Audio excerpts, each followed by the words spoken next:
Good morning, people. Good morning, good morning, good afternoon, good evening, whatever time of the day this video may find you. Thank you so much for returning to the channel.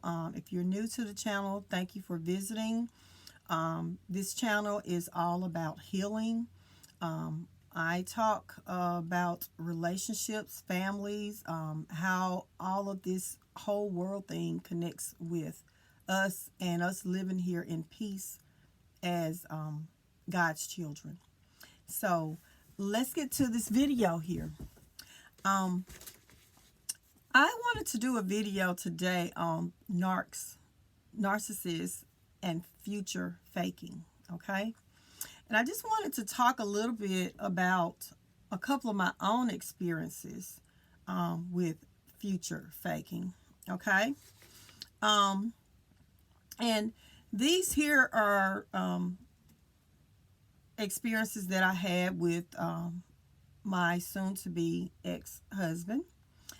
And the first one I want to talk about was, so I was in my own place. I was young. I was like, I think I was about 23 at the time. We started dating at 20. I think I was 23, 24, maybe 24, because we had our son before we got married. So I think I was about 24. And he had been trying to get me to move in with him, right? And I was living in a Section 8 housing where I paid a portion of my rent, and they paid a portion. I think I was paying like 170 and they was paying 150, something like that. But it had gotten to a point where, because I was working 2 jobs and going to school full time and everything, that, my income, I didn't qualify for the program anymore. So he basically, convinced me about, moving over there with him. He had already been talking to me, like I said, about it.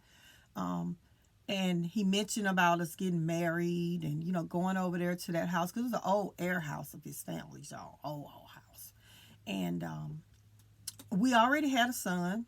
We were together. And he said we can go, move in that house and get the cars they want, get married and move into our home. So, that to me, that made sense. We were in a relationship. We had a son. So, hey, I loved him. And, okay, so I moved over with him, right? But after we got into the home over there when I was living with him, he started being not right after, I don't know the period of time, but eventually it got to where he was kind of cold and being uncommunicative, not talking. And he started sleeping on the sofa. Narcs loves sleeping on the sofa. They'll get to a point where they'll go sleep on the sofa. I don't know what's going on. But anyways, so I guess that's with their supply thing, But anyways, that what was going on. And it put me in a place where I had to start communicating with other people, talking to other people about what was going on, because he was not talking to me, and I'm trying to figure out what's going on. And I'm sure many of you can comment in the comment section and attest to you feeling this same way too. You're trying to figure out what's going on. This person's not communicating with you, and you're just reaching out, talking to other people, trying to get some other human to kind of help you figure out this thing, Well, so, because of this, I, of course, start feeling some sort of way, but, I didn't say anything to him about it, because, like I said, I'm trying to figure out what's going on with him, and I'm trying to not be negative. But the marriage thing, he didn't bring it up again. I think we had been in that house maybe about a year or over a year, and he still hadn't brought up. Like, mind you, we had already been dating about 3-4 years before that. Okay, 3-4 years before that. So this was the 4th or 5th year. We got married after we had been together like 6 years. Okay. So, but anyways, so no, actually, this had to be around that 5-year mark. Yeah, it was around the 5-year mark. So we had been together like 5 years.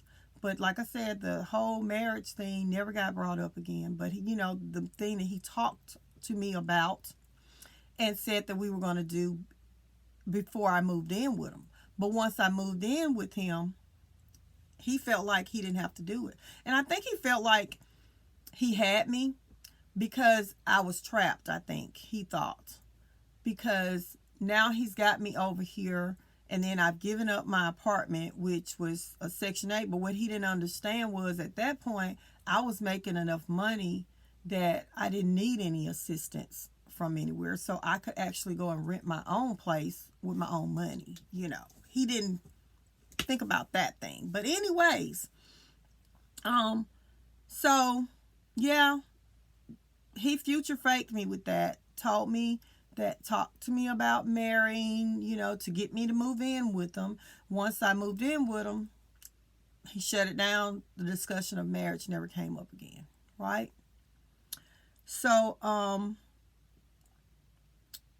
I did end up moving out though, and I'll talk to you guys later about that, but on another video. But when I moved out, he ended up saying to me, we need to talk about what it is we need to do to get married after I end up moving out. But like I said, I'll talk more in depth on that in another video. I actually have another video I wanted to elaborate on that whole scenario, okay? Another thing was when we got married. Before we got married, we had our son, remember? And I had a daughter before I met him. He had a daughter before he met me. Actually had another one he didn't know about. I'll talk about that on another video that came out in the marriage. But I'll talk about that on another video. Anyways, but we had discussed having another child before we got married, okay? So we got married. My son and my oldest daughter are 8 years apart, okay? And when we got married, my son was 2, and so I kind of was getting nervous about the age difference. I didn't want their age difference to be like how my oldest daughter, my son's, was. So, I'm sorry. So, my son was like going on 4, and what I did was I stopped taking birth control pills, figuring it would take a few months for the pills to stop working. And then, during those few months, I'll be, talking to him about it. And then we'll, decide, okay, we'll have a baby. I didn't think it was a big deal. This is my husband, okay? My husband that we had already discussed before we got married that we would have another child, okay? Well, y'all, I got pregnant. As soon as I stopped taking those pills. I know about the ovulation method now. The rhythm method now during ovulation time. So that probably played a factor in it. Because after I stopped taking I finished my last pill on my pack, that's when I didn't start a new one. So both of us was very fertile. So yeah, I got pregnant. So by my husband, he was so mad, y'all. He was so angry with me. I couldn't believe how angry he was with me about, us having a child together. A child with my husband. Y'all, before we had birth control and everything, people just lived and they just had, oh, I'm pregnant, baby. Oh, great. They just went on. That's the way God does that. Oh, Lord, hold on, y'all. I'm in my she shed and I don't have my heater on because I just came here to do the videos and was going to go back out. So it's a little cold here. But anyway, sorry about that. But, so married people, they just live. Like, we didn't do all this discussion thing that we do now to, decide if we want to have a baby and stuff. We just lived, and the babies came, they came, So, um, I just, I'm not one that got all into that, but we had discussed it before marriage. So, but he was mad. And I'm telling y'all, he made that pregnancy so difficult. So difficult. I actually got treated worse being pregnant by a husband than I did as a baby mama. Seriously. I had a daughter before him, treated wonderful during the pregnancy. I was treated wonderful during the pregnancy with our son before we got married, but that marriage, during that pregnancy during the marriage, he was so mean to me. Like, he really, really, like, he was punishing me during that time. I cried a lot. I did. Actually, that child, I almost hemorrhaged and died having that child, and that's the same child that is his little mini me right now. Actually, later on, I remember him holding her. She looks just like him, y'all. She does. She's my complexion, but she looks just like him. She does. But anyways, he was holding. He's like, "Daddy, glad mommy had he baby." Y'all, I'm telling y'all, I to this day I remember him saying that, and I just, because it's such hard time that he gave me during the pregnancy. But yeah, so he future faked me. I don't think he intended on having another child with me. I think he wanted us to get married, and he was going to get things like I had the good credit and everything. All our homes and cars and stuff when we first got, when we got married, everything was in my name listed first. My name was listed first on the home, my vehicle, his vehicle, any kind of loans or whatever. My name was listed first, and I think he had planned. He knew that it wasn't going to last, so I think he just planned to marry me and, yeah, just get some things, and another baby would cause him to be in a situation maybe he have to pay child support. I'll talk about that later. But y'all, this dude, even the child's birthday, her birthday is 9 days from his. Okay, same month. And I remember when they was telling me my due date, and this guy said, "I'm having that baby on my birthday." Y'all, I was like, oh my gosh, like, it's so many things that we remember now that we was like, this is so crazy and weird that we get it now. But yeah, he said that. He said, don't be having the baby on his birthday. And he was like angry about it. He did not want the child to be born on his birthday. And I just never heard of such a crazy thing in my life. Because in my family, we have several people that have birthdays, that share birthdays. And like, I share a birthday with my mom's sister, and she's passed away now, but we just think that is the cutest thing. We always have thought that.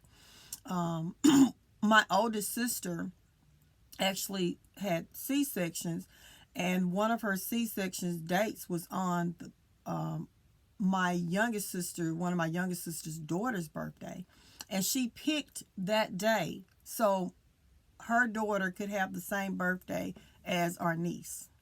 And so I have two nieces that have the same birthday, and we just always thought that was the cutest thing. I have a cousin that I share a birthday with. It's just, that was so weird. But his mom, she said that she don't remember nobody's birthday but her own. And she's, for real, she's that serious. Her birthday is actually 8 days from mine. And she's never told me happy birthday, never given me a call, never sent me a text. Even in the so-called good years, never gave me a 50-cent card, never even acknowledged it. I'm her only daughter-in-law. So, yeah, people, they do future fake you. Yes, and this one here, he definitely future faked me about the marriage, and I'll talk to you guys on another video how we got there. But and then he future faked me after, well, you know, talk with us discussing right before we get married about us having another child, that he never meant to give me another child, and he never meant to marry me, you know. But when their back is up against the wall, they just, you know, yeah. So anything that you have to,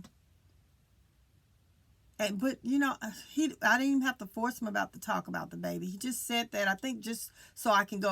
Our engagement was like 6 months, so it was like, you know, I think he was just saying whatever so I could go ahead and just go on through with this marriage, you know. But anyways, wanted to do that. Yeah, narcs do future fake you, and I wanted to give you 2 examples of how my soon-to-be ex-husband future faked me. So anyways, I hope this helped you guys, and hey, have a blessed day. Look, y'all can put in the comments down there your own future faking situation. You know, how did the narcissist future fake you? Have a blessed day. Bye.